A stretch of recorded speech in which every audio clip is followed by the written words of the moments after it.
আল্লাহ রাসূল সাল্লাল্লাহু আলাইহি ওয়াসাল্লাম একবার ওয়াজ করতেছেন, সহিহ বুখারীর বর্ণনা। আল্লাহর হাবিব সাল্লাল্লাহু আলাইহি ওয়াসাল্লাম বললেন, ইন্না মিনাশ শাজারি শাজারা, এক ধরনের গাছ আছে, লা ইয়াসকুতু ওয়ারাকুহা, যেই গাছের পাতা কোনোদিন ঝরে না, পাতা পড়ে না, একটা গাছ আছে।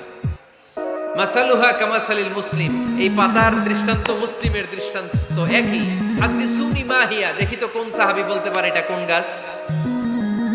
আল্লাহর হাবিব বললেন, এমন একটা গাছ আছে যেই গাছের কোনো পাতা ঝরে না। এই পাতার দৃষ্টান্ত, গাছের দৃষ্টান্ত, মুমিনের দৃষ্টান্ত একরকম। ফাহাদিসুনি মাহিয়া, কে আছো বলতে পারো এটা কোন গাছ? কেউ পারে না। সাহাবারা মনে করছে এটা মরুভূমির কোন একটা গাছ হবে। কেউ বাড়ির পাশে যে খেজুর গাছ আছে এটা খেয়াল করে নাই, সবাই চলে গেছে অন্য গাছের দিকে। ক্যাকটাস, গুলমলতা, মরুভূমির রেয়ার যে গাছগুলো আছে, দুর্লভ দুষ্প্রাপ্য গাছগুলো, তারা এক একজন একটার পর নাম বলতে আরম্ভ করলো। আল্লাহ রাসূল সাল্লাল্লাহু আলাইহি ওয়াসাল্লাম বললেন হয় নাই, একজন বলে একটা, আল্লাহর হাবিব বললেন হয় নাই। সবশেষে কেউ যখন পারে না, আল্লাহ রাসূল সাল্লাল্লাহু আলাইহি ওয়াসাল্লাম বললেন, ইন্নাহা নাখলা, এটা খেজুর গাছ। এটা কি গাছ? সবাই বলেন, কি গাছ? খেজুর গাছ। কেউ পারে নাই। ওয়াজ শেষ, নসিহত শেষ, সবাই বাড়ি ফিরে যাচ্ছে। সাইয়েদনা ওমর ফারুক রাদিয়াল্লাহু তাআলা আনহু, উনি ওনার ছেলে আব্দুল্লাহ ইবনে ওমরকে নিয়ে যাচ্ছে। আব্দুল্লাহ ইবনে ওমর হঠাৎ করে বললেন, আব্বা, আল্লাহ রাসূল যখন জিজ্ঞেস করেছিল এটা কোন গাছ, আমি কিন্তু জানতাম এটা খেজুর গাছ, আমি কিন্তু জানতাম। ওমর ফারুক বললেন, বলো নাই কেন? আব্দুল্লাহ ইবনে ওমর বলেন, আব্বা, আপনি পারেন না, আমার চাচা আবু বকর পারে না, মুরব্বী সাহাবারা কেউ পারে না, আমি মাঝখান দিয়ে কেমনে বেয়াদবি করি?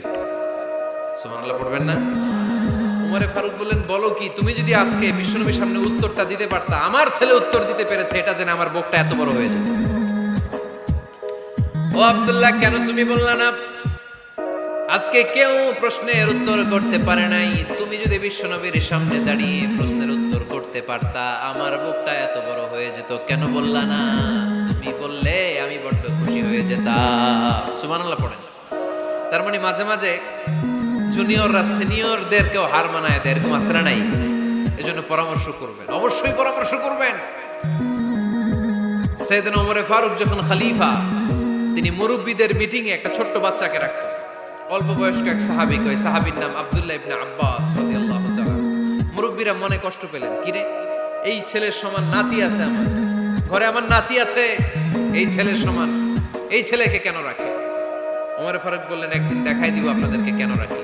ওমর ফারুক একদিন সবাইকে বললেন, ইদা জাআ নাসরুল্লাহি ওয়াল ফাতহ ওয়া রাআইতান নাস ইয়াদখুলুনা ফি দীনিল্লাহি আফওয়াজা। এটা কোন প্রেক্ষাপটে নাজিল হয়েছে আপনারা কে জানেন বলেন তো? এক সাহাবী বললে, এই সূরা দ্বারা বোঝানো হয়েছে আমাদের যখন বিজয় অর্জিত হবে তখন যেন আমরা বেশি বেশি আল্লাহর প্রশংসা করি। ওমর ফারুক বললেন, উত্তর হয় নাই। আরেক বয়স্ক সাহাবী বললেন, আমাদেরকে রব্বুল আলামিন বড় বড় শহর বিজয়ের ব্যাপারে আদেশ দিয়েছে, এই সূরা দ্বারা আমি এটা বুঝেছি। ওমর ফারুক বললেন, হয় নাই। কেউ যখন উত্তর করতে পারে নাই, ওমর ফারুক বললেন, ও আব্দুল্লাহ ইবনে আব্বাস, তুমি এই সূরার ব্যাপারে কি জানো? আব্দুল্লাহ ইবনে আব্বাস বলেন, হুয়া আজালু রাসূলিল্লাহ, এই সূরা দ্বারা বিশ্ব নবীর আগাম মৃত্যুকে বোঝানো হয়েছে। ইদা জাআ নাসরুল্লাহি ওয়াল ফাতহ, নবী হে, যখন বিজয় আসবে, আল্লাহর পক্ষ থেকে সাহায্য আসবে, ওয়ারাআইতান নাস ইয়াদখুলুনা ফি দীনিল্লাহি আফওয়াজা, আপনি দেখবেন দলে দলে পানের পানির মতো লোকজন কালিমার ছাতার নিচে প্রবেশ করতেছে। তো সবাই যখন কালিমা পড়ে মুসলমান হয়ে যাবে, সবাইকে মুসলমান বানানোই ছিল বিশ্বনবীর মিশন। মিশন যখন কমপ্লিট, নবী থাকার পৃথিবীতে আর দরকার নাই। এই সূরা দ্বারা আল্লাহ বুঝিয়েছেন বিশ্বনবী পৃথিবীতে আর বেশি দিন বেঁচে নাই। চিল্লায় বলেন ঠিক কিনা? ওমর ফারুক ডেকে বললেন, আব্দুল্লাহ, মারহাবা, মারহাবান বিকা ইয়া আব্দুল্লাহ ইবনে আব্বাস। ও আব্দুল্লাহ ইবনে আব্বাস, মাশাআল্লাহ তাবারাকাল্লাহ, কেউ সঠিক উত্তর না দিতে পারলেও তুমি সঠিক উত্তর দিয়েছো। তুমি এই সূরার ব্যাপারে যতটুকু জানো আমিও জানি ততটুকু। পড়েন সুবহানাল্লাহ। তুমি সঠিক উত্তর দিয়েছো। এই হাদিসগুলো প্রমাণ করে মাঝে মাঝে জুনিয়ররা সিনিয়রদেরকেও হারিয়ে দেয়। চিল্লায় বলেন ঠিক কিনা? এজন্য মাঝে মাঝে বাচ্চা ছেলেদেরও পরামর্শের দরকার আছে না নাই? ঘরে সুখ নাই, শান্তি নাই, কারণ পরামর্শ করেন না তো। আব্বা আম্মার পরামর্শ নেন, স্ত্রীদের পরামর্শ নেন, ছেলে মেয়েদের পরামর্শ নেন। গুরুত্বপূর্ণ সিদ্ধান্ত নেওয়ার আগে পরামর্শ করে সিদ্ধান্তগুলো নেওয়ার দরকার আছে না নাই? পরামর্শ করে ফ্যামিলি মিটিং এ যদি আমরা সিদ্ধান্ত নেই, ওই সিদ্ধান্তে বরকত দিবে কে? আওয়াজ করে বলেন, ওই ঘরটারে বরকতময় করে কে? কয়টা গেল? 7টা। 8 নাম্বার হচ্ছে, প্রত্যেকটা ঘরে এক একটা পারিবারিক পাঠাগার গড়া চাই, ফ্যামিলি লাইব্রেরি। কার কার ঘরে পারিবারিক পাঠাগার আছে দেখি সুজানগরে? মাশাআল্লাহ, মাশাআল্লাহ পড়েন, আওয়াজ করে পড়েন মারহাবা। যাদের ঘরে নাই তাদের ঘরে একটা পাঠাগারের দরকার আছে না নাই? একটা শোকেস বানাবেন, ওখানে ইসলামী বইগুলো রাখবেন, ইসলামী সাহিত্যগুলো রাখবেন, তাফসিরগুলো রাখবেন, হাদিসের বইগুলো রাখবেন। একটা পারিবারিক পাঠাগারের দরকার আছে না নাই? কোরআনের প্রথম আয়াত হয়েছে পড়ো। কোরআনের প্রথম আয়াত কি? আল কোরআনের প্রথম বাণী পড়ো, আল হাদিসে নবীর কথা পড়ো। আল কোরআনের প্রথম বাণী পড়ো, আল হাদিসে নবীর কথা পড়ো। পড়ে পড়ে শেখো, শিখে শিখে তুমি তোমার নিজের জীবন গড়ো। পড়েন আমিন। কোরআনের প্রথম কথা কি?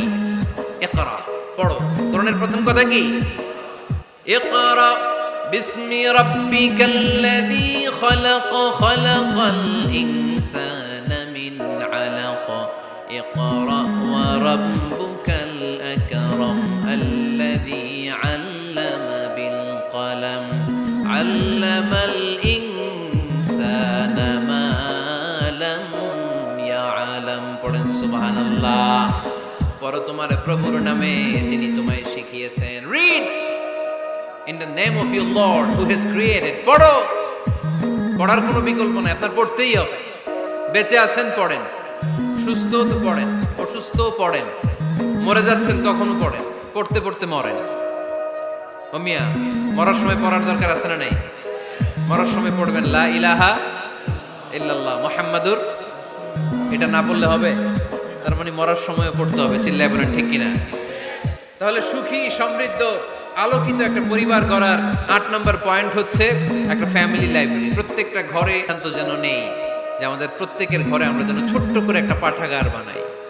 ওখানে যেন বিভিন্ন ধরনের বই, বিভিন্ন ধরনের বইয়ের কালেকশন রাখি। বই কিনুন, বই পড়ুন, প্রিয়জনকে বই উপহার দিন। বই কিনে কেউ কোনোদিন দেউলিয়া হয় নাই, ঠিক কিনা? পড়তে রাজি আছেন তো? এই যে কোরআনের বঙ্গানুবাদ পাওয়া যায় না এখন, কথা বলেন। স্মার্টফোন আছে কার কার দেখি? হ্যাঁ, কারা কারা স্মার্ট দেখি? হাজার হাজার স্মার্ট, মাশাআল্লাহ। এই স্মার্টফোনের ভেতরে আল কোরআন নামে বাংলায় কোরআনের একটা অ্যাপস পাওয়া যায়, কথা বলেন। পাওয়া যায় কি যায় না? আজকে থেকে এই অ্যাপসটা ডাউনলোড করে প্রতিদিন 1 আয়াত, 2 আয়াত, 3 আয়াত করে পড়া শুরু করে দেন। বাঁচতে হলে পড়তে হবে, বাঁচতে হলে জানতে হবে, ঠিক কিনা? এই স্লোগান আমাদেরকে শেখায়। এই স্লোগান তো আল্লাহ, এই স্লোগান দিয়েই তো আল্লাহ কোরআন শুরু করছে।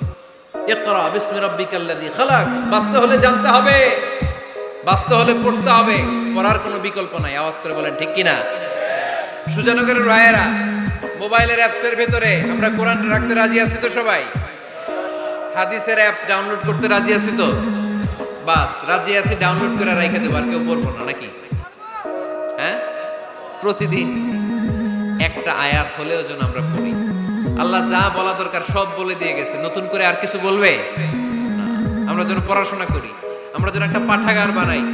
আবারও কখনো আসার সুযোগ হলে আমি জিজ্ঞেস করবো, যদি আমার মনে থাকে যে আপনাদের পাঠাগার আছে কার কার ঘরে, সেদিন সবার হাত তুলতে হবে। এমনি পারা যাবে তো? আল্লাহ তুমি তৌফিক দাও। এজন্য একা একা সিদ্ধান্ত নেবেন না, নারীদের কাছ থেকেও পরামর্শ নেবেন। আল্লাহর হাবিব সাল্লাল্লাহু আলাইহি ওয়াসাল্লাম নারীদের পরামর্শ গুরুত্ব দিয়েছেন। মাঝে মাঝে জুনিয়রদের পরামর্শ নিতে হয়, ছোট্ট বাচ্চাদের পরামর্শ নিতে হয়। ছোট্ট বাচ্চাদেরকে বোকা মনে করবেন না, ছোট্ট ছেলে মেয়েদেরকে বোকা ভাববেন না, ওদের মাথায় বুদ্ধি আছে। মাঝে মাঝে জুনিয়ররা সিনিয়রদেরকে হারায় দেয়, আছে না নাই? আল্লাহর হাবিব সাল্লাল্লাহু আলাইহি ওয়াসাল্লামের একটা বৈশিষ্ট্য ছিল, তিনি কিছু খেলে খাওয়ার পরে বন্টন করলে কোন দিক দিয়ে করতেন? আওয়াজ করে বলেন না, ডান দিক থেকে। একবার তিনি দুধ খেলেন, দুধ খেয়ে বন্টন করবেন, কিন্তু ডান দিকে দাঁড়িয়ে ছিল একটা ছোট্ট ছেলে, আর বাঁ দিকে মুরব্বী সাহাবারা। আল্লাহর হাবিব সাল্লাল্লাহু আলাইহি ওয়াসাল্লাম এই ছোট্ট ছেলের কাছ থেকে অনুমতি চাইলেন। তার মানে ছোট্টদেরও পরামর্শের দরকার আছে না নাই? আল্লাহর হাবিব বললেন, আতাআযানু লি আন উ'তিয়া হাউলা। আমার স্বভাব হলো খাবার বন্টনের সময় ডান দিক থেকে করি, কিন্তু এখন ডান দিকে তুমি ছোট্ট মানুষ, বাম দিকে বয়স্ক সাহাবারা। তুমি যদি অনুমতি দাও, তোমার আগে বয়স্ক সাহাবাদেরকে দিয়ে আমি খাবার বিতরণ করতে চাই। ছোট্ট ছেলেটা বলল, ইয়া রাসূলুল্লাহ লা উসিরু বিনাসিবি মিনকা আহাদান, আপনার এই বরকতের জিনিস আমি অন্য কাউরে দিতে চাই না, আমার ভাগেরটা আমি আগে খাইতে চাই, যেহেতু হিসাবে আমি পাই আমারে আগে দেন, আমি দিব না। সুবহানাল্লাহ পড়েন। সে যেহেতু রাজি হয় নাই, আল্লাহ রাসূল সাল্লাল্লাহু আলাইহি ওয়াসাল্লাম দিতেও পারে নাই। আল্লাহর হাবিব সাল্লাল্লাহু আলাইহি ওয়াসাল্লাম দুধের পেয়ালাটা মুরব্বিদের হাতে না দিয়ে ছোট্ট বাচ্চার হাতে তুলে দিয়েছে। চিল্লায়ে পড়েন আল্লাহু আকবার।